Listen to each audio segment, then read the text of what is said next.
In this video, I want to go over how you can use Excel to calculate standard deviation on your computer.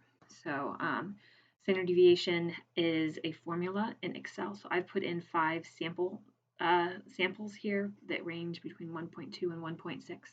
So to put in a formula in Excel, you're going to type in the formula bar up here. And I'm going to type equals, and that tells it it's going to be a formula. And the letter, you're going to type stdev dot s. So you want to type dot s and not dot p because we are interested in the sample standard deviation. So we'll go dot s.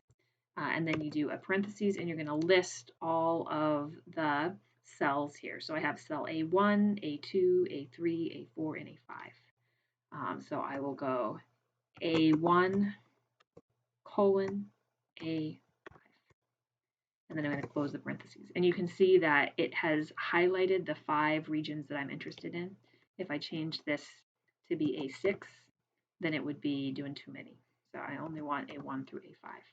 And now I can push enter, and that is the standard deviation of those numbers. You can also calculate the mean in Excel. The word for that is average.